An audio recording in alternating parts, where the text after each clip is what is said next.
Wes Unseld was the true definition of hustle. Although he was undersized for a center at 6'7", his strong frame and low center of gravity allowed him to bully his way into position for rebounds, as he was a monster on the boards. He even popularized the outlet pass, which would be a big part of the skill set of his godson, Kevin Love. Wes was never an elite scorer, but he had a few tricks in his bag, as he could take his man off the dribble for a pull-up jumper, and even post up at times. He was a tough screen setter, and he wasn't a slouch on defense either. Wes was extremely unselfish, as he didn't complain about having a smaller offensive role as his teams got better. He would become just the second rookie in NBA history to win the MVP, as he was an important part of the best period in Washington basketball, including the only championship in franchise history in 1978. Although he is a Hall of Famer, he really doesn't get the credit he deserves for his relentless effort and determination on the court. Welcome to Peasy Hoops, and let's get down to it.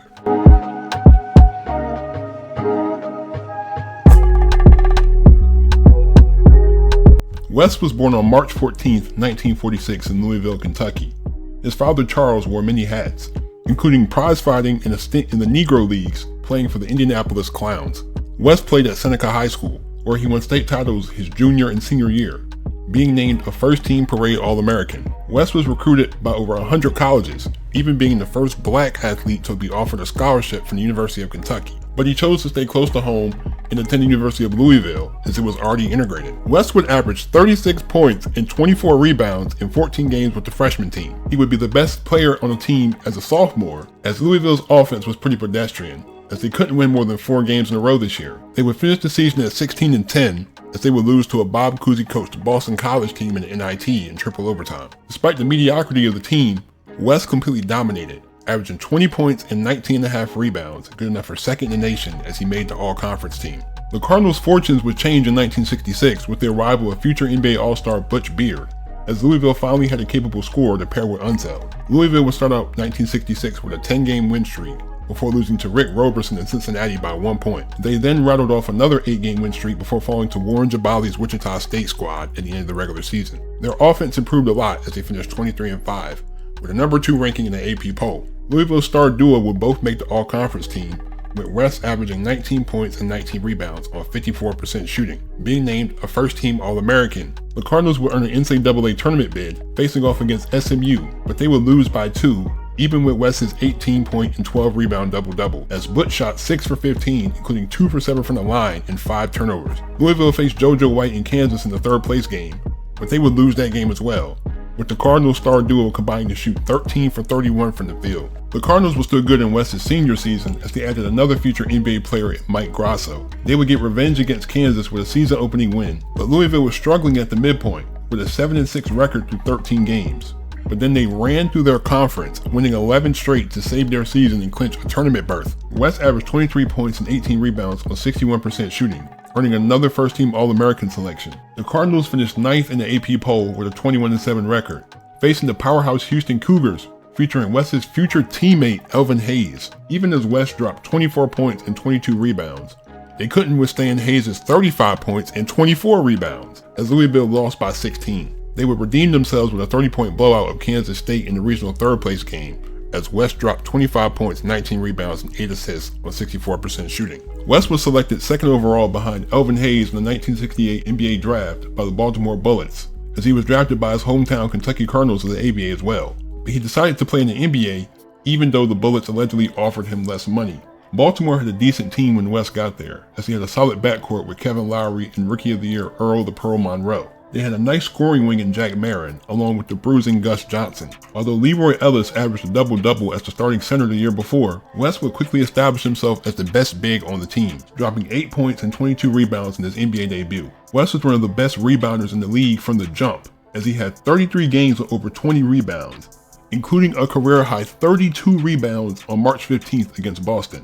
Baltimore's offense was extremely lethal, as their backcourt averaged over 20 points apiece. Gus would struggle with injuries, but he still had an all-star season. But Wes's excellent play surprised everyone, as he averaged 14 points, 18 rebounds, and 2.5 assists on 48% shooting, not just winning Rookie of the Year, but also the MVP, becoming only the second player after Wilt Chamberlain to win the MVP and the Rookie of the Year in the same season. He was also an All-Star and an All-NBA first-teamer as the Bullets improved by over 20 wins, finishing 57-25, faced New York Knicks in the semifinals. The Knicks had the top defense in the league, as Gus not being available for this series really hurt Baltimore. Wes had a nice playoff debut with 13 points and 13 rebounds, but he shot 36% as the Knicks won by 12. He dropped 18-27 in Game 2, but New York won again, as Walt Frazier nearly dropped a triple-double. Game 3 would be the closest, as Baltimore was up by 4 heading into the fourth quarter, but the Knicks would come back and win by 4, as Willis Reed dropped 35-19. West dropped 25-20 on 61% shooting in Game 4, but that wasn't enough as Reed dominated,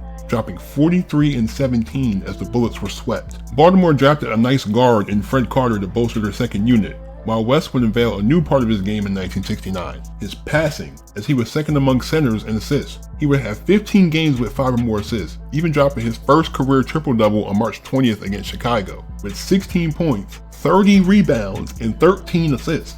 Gus would have a much healthier season this year, as the Bullets' backcourt did their usual damage. West averaged 16 points, 17 rebounds, and 3.5 assists on 52% shooting, as Baltimore finished 50-32, rematching the Knicks in the semifinals. West was dominating in the first 3 games, averaging 16 points, 29 rebounds, and 5 assists, but Baltimore was down 2-1 heading into Game 4. West only scored 8, but he grabbed 24 rebounds as the Bullets tied the series. The teams would split the next 2, leading to a Game 7 in Madison Square Garden. But New York couldn't miss, shooting 53% as West would foul out, shooting 1 for 8 in a 13-point loss. The Bullets were getting closer and closer to contending, and 1970 would see them take the next step. West would have 24 games of 20-plus rebounds, along with 2 triple-doubles. Fred Carter would fit into his role as a great six-man, as all the starters contributed offensively. West averaged 14 points, 17 rebounds, and 4 assists on 50% shooting, as the Bullets finished 42-40, winning a weak division and facing the Sixers in the semifinals. Philly's best weapons were their backcourt wing trio of Archie Clark, Hal Greer, and Billy Cunningham. This series looked really good for the Bullets at first, as they were up 3-1. Then Cunningham dropped back-to-back 30-point games to bring the Sixers back into it. In Game 7, West would drop 16 points, 22 rebounds, and 4 assists, as Baltimore survived a 41-point fourth quarter from Philly to win by 8, advancing to face the Knicks for a 3rd straight year. Unseld averaged 14 points, 23 rebounds, and 5 assists through the first 3 games, but the Bullets were down 2-1. The Knicks would win 2 out of the next 3 to push it to a Game 7. Baltimore only shot 40% from the field, but they dominated the Knicks on the glass at 61-38, as they would win by 2 on a late basket from Gus and advance to the NBA Finals, facing the Bucks in their elite offense. But Baltimore had no answer for Kareem, as he shot 60% from the field for the series, as the Bullets were held to 38% shooting. Baltimore was dominated in a 4-game sweep, as the closest game was an 8-point Game 3 loss. 1971 would be a year full of change in Baltimore, as Earl Monroe was becoming more disgruntled by the day, being engaged in a contract dispute with the team. He refused to play after 3 games, demanding a trade to either Philly, Chicago, or LA.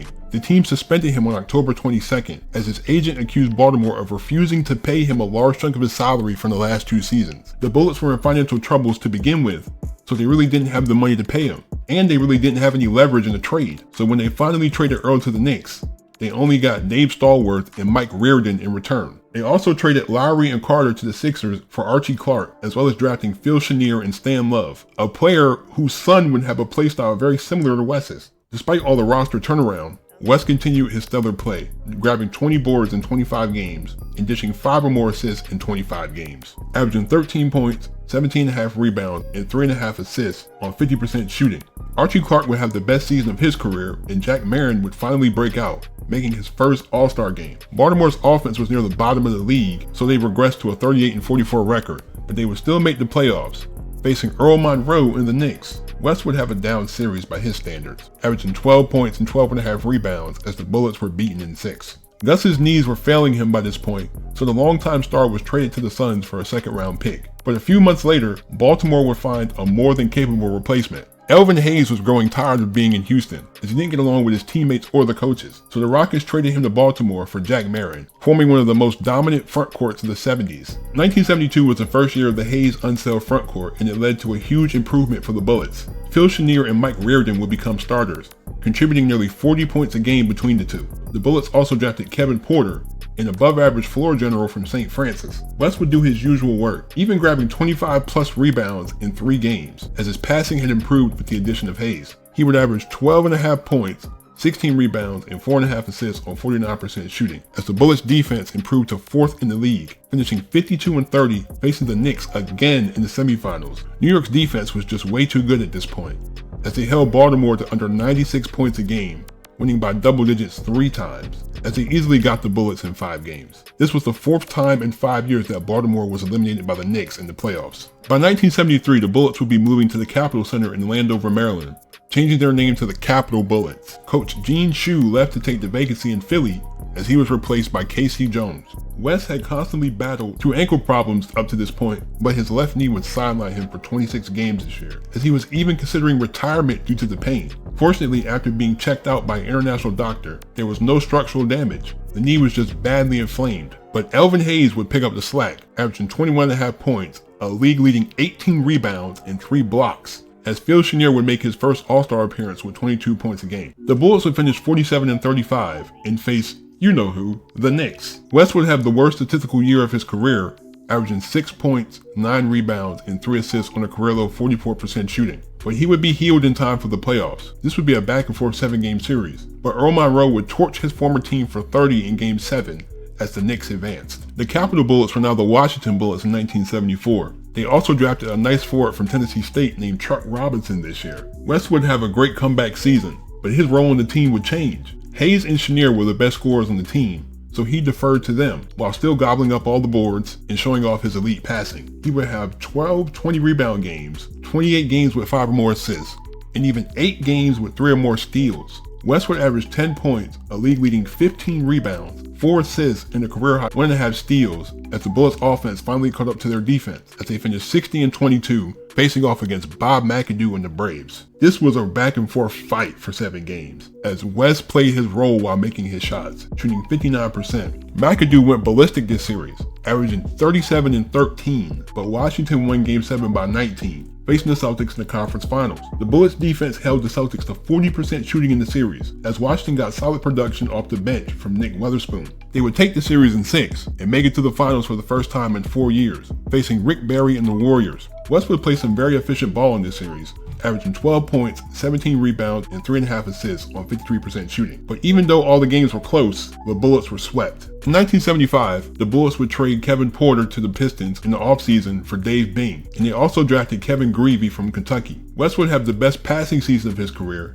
as he had 4 games with double-digit assists. He wasn't as dominant this year on the glass, as he only had 4 games with 20-plus rebounds. But West would average 9.5 points, 13 rebounds, and 5 assists on a league-leading 56% field goal percentage. Washington rode their defense to a 48-34 record, facing the Cavaliers in the semifinals. Cleveland was still a relatively new franchise at this point, so they really didn't have a star, as their lack of elite offensive talent led them to slow the pace down and make this a defensive series. This was another 7-game grind, as West averaged 7 points and 12 rebounds. The Bullets would lose Game 7 even though they shot 52%, as West only took 1 shot the entire game. The Bullets drafted Mitch Kupchak from UNC in 1976, as he would develop into a solid big man off the bench. K.C. Jones was fired and replaced with Dick Motta, as the NBA added 4 new teams due to the merger with the ABA. West would fail to grab 20 rebounds in the game this season, but he did dish a career-high 13 assists on November 27th against Portland. He would also drop a 16-point, 17-rebound, and 10-assist triple-double against Buffalo on February 15th. He averaged 8 points, 11 rebounds, and 4.5 assists this season. Chuck Robinson was traded to Atlanta halfway through the season for Tom Henderson, as the decline of Dave Bing brought up the need for point guard depth. The Bullets finished 48-34,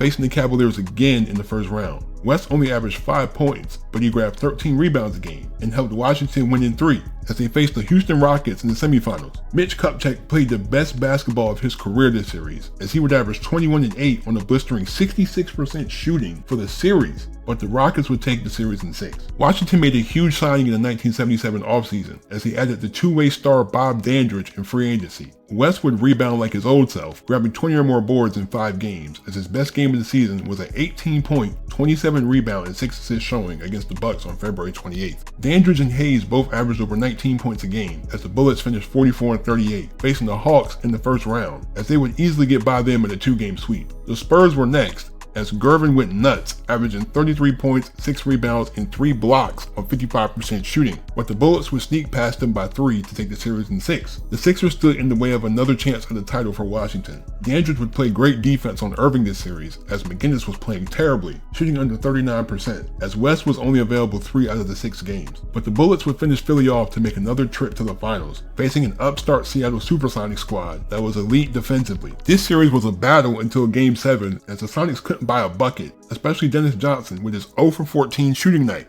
The Bullets had finally won the title after years of disappointing playoff losses, as Wes averaged 9 points and 12 rebounds. In 1978, the Bullets drafted Dave Corzine from DePaul for more frontcourt depth. Wes would have his best scoring season in 6 years, as he dropped 28 times. Dandridge would have one of the best seasons of his career, while Greavy and Kupchak both averaged 15 off the bench. Wes averaged 11 points, 11 rebounds, and 4 assists, as the Bullets finished with the 3rd best offense in the league, finishing 54-28 and facing Atlanta again. But it wouldn't be so easy this year. The Hawks played at the 2nd slowest pace, so this was a hard-fought series that went the distance. But the Bullets won Game 7 behind 39-15 from Hayes. The Spurs were next in the conference finals. After trading 20-point blowouts in the first 2, the series went the distance again, as Washington was able to win Game 7 by 2, even though Wes went 0 for 5. They faced the Sonics again in the finals, but Seattle was determined to get their revenge this year. Wes would average a double-double, but Elvin shot under 40% for the series, and the Sonics would win in 5 games. 1979 would see a fair amount of roster turnover for the team, as they re-signed Kevin Porter, traded Phil Chenier, and acquired high-scoring guard John Williamson for New Jersey. Bob Dandridge would only play 45 games this season, as Greg Ballard stepped up to play the starting small forward. Wes would do his usual work, but the Bullets had quickly fallen from the mountaintop, as their offense and defense regressed greatly. Wes averaged 10 points, 13 rebounds, and 4.5 assists, as Washington finished 38-44, their first losing season in 8 years, but they would still make the playoffs, facing Philly in the first round. They would be swept in 2 games, as Elvin Hayes shot under 40% again this series. Dick Motta resigned after the season, and Gene Chu was brought back, as the Bullets drafted an enforcer from Hampton and Rick Mahorn. The frontcourt of Hayes and Unseld were both in their mid-30s now, so it was clear that their championship window had closed. Dandridge would return to Milwaukee to finish his career, as John Williamson was cut after 9 games. Wes was still consistent after all these years, as he was still an advanced rebounder and passer at this stage of his career. Hayes was declining though, as he would have the lowest scoring average of his career up to that point. Greavy, Ballard, and Porter were all solid starters, but the Bullets' offense wasn't good enough to compete, as he finished 39-43, making this the first year that Wes missed the playoffs. His final season in the NBA saw him average 8 points, 11 rebounds, and 3 assists. Wes would retire after the season, but he would continue to be involved in the organization, becoming an assistant coach before being hired as the head coach midway through the 1987 season, with the Bullets primarily being led by Bernard King. They would lose to the first round in Detroit, as this would be the only playoff appearance that the Bullets made with Wes at the helm. Wes stepped down in 1994 before becoming general manager in 1996 for the rebranded Wizards, as they would only make 1 playoff appearance in the 6-year tenure. Wes's son would even coach the Washington Wizards for a few years, but now he's an assistant for the Bulls. Wes Unseld Sr. would pass away on June 2, 2020, after a long battle with pneumonia. Wes was one of the best players in NBA history, as his jersey was retired by the Bullets and the Louisville Cardinals. He was inducted into the Hall of Fame in 1988 and was named to the NBA's 50th and 75th anniversary teams. Although he lacked the ideal height for a center, his skill set, hustle, and determination more than made up for it. His elite rebounding and passing, combined with his willingness to defer to his teammates, helped the Bullets have their most successful period in franchise history, as his godson, Kevin Love, would model his game after him and take it to the next level. Perhaps the lack of success in Washington over the past several decades has led to Wes Unseld not being well known to most, but he would pave the way for undersized bigs and be the model of consistency for well over a decade. Thank you so much for watching. I really appreciate you guys. I love making these videos. These are just fun. So interesting just to hear about how these people still were able to dominate. He's 6'7" against guys who were 7'1" and 7'2". You're playing still in the era with like these elite bigs. You got a prime Kareem. Like, even though Kareem dominated, he held his own. Thank you. I appreciate you guys. Definitely leave a like if you enjoyed. Hit that subscribe button if you're new. Be safe. Stay on the grind. Have a great day. I'm out. Peace.